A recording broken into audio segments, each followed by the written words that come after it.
మనకి ఏమీ జరగకపోయినా కూడా అప్పుడు స్కామ్ అని చెప్పని కట్టుకథలు చెప్పాలి. ఈడీ మీద ఈడీ విచారణ చేయమని అడుగుతున్నారు కదా.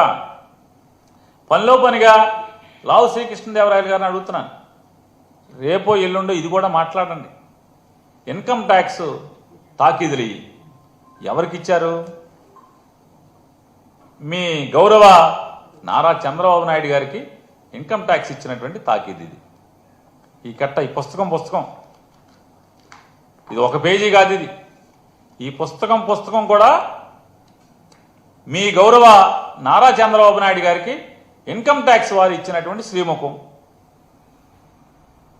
ఆల్రెడీ దీని మీద ఈడీ విచారణ ఎందుకు చేయరు?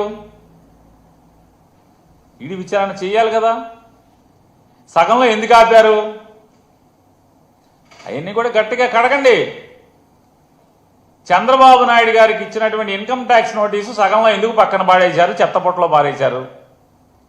దీని మీద ఎలాగే ఈడీ చంద్రబాబు నాయుడు గారి పిఏ శ్రీనివాస్ దాకా ఈ డబ్బులు వచ్చినాయి. శ్రీనివాస్ నుంచి ఎవరైతే రాజధాని అమరావతి పేరుతో 4-5 పెద్ద కంపెనీలకి మీరు కాంట్రాక్ట్లు ఇచ్చారో 2014 నుంచి 19 దాకా, ఆ కాంట్రాక్ట్ కంపెనీల యొక్క అనామతు అకౌంట్లలో, చిత్తు అకౌంట్లలో మీకు 2000 కోట్ల రూపాయలు నగదు పంపించామని వాళ్ళు రాసుకుంటే అవి ఎవరెవరి ద్వారా మీకు చేరినాయి అంటే,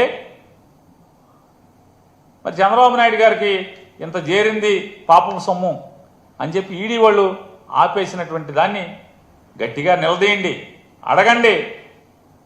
చట్టం ఎవరికైనా చట్టమే, చుట్టం కాదు ఎవరికి అని చెప్పి మీరు పార్లమెంట్లో మీ గొంతెత్తి మాట్లాడండి.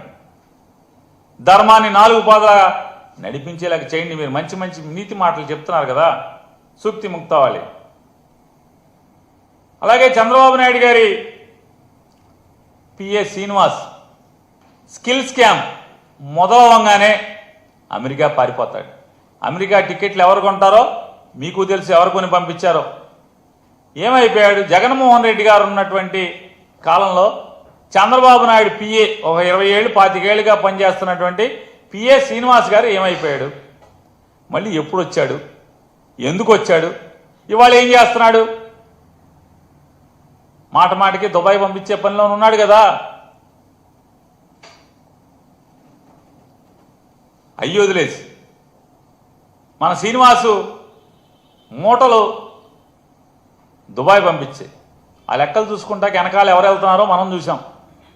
ఆ పేరుతో ఈ పేరుతో ఏది పరిశ్రమలు తెస్తామనే పేరుతో ఊరికే వెళ్తాం, ఊరికే తిరిగి రావటం. కానీ దారిలో దుబాయ్లో ఆగుతారు.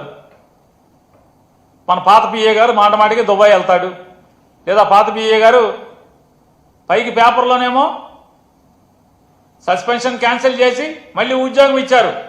కానీ పేషీలో వద్దన్నారు. ఎందుకు పేషీలో వద్దన్నారు?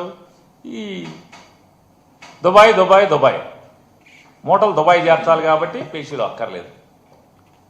మరి ఈ స్కిల్ స్కామ్లో 300 చిల్లర కోట్ల రూపాయలు అక్రమం జరిగిందని చెప్పని సాక్ష్యాధారాలతో సహా కేసులు కట్టడం జరిగింది.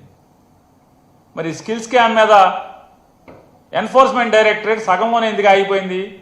ఎవరెవరైతే ప్రభుత్వం దగ్గర కాంట్రాక్ట్ పొందారో ఆ కాంట్రాక్ట్ పొందినటువంటి ఆ వ్యక్తులు వాళ్ళ దగ్గర మాత్రమే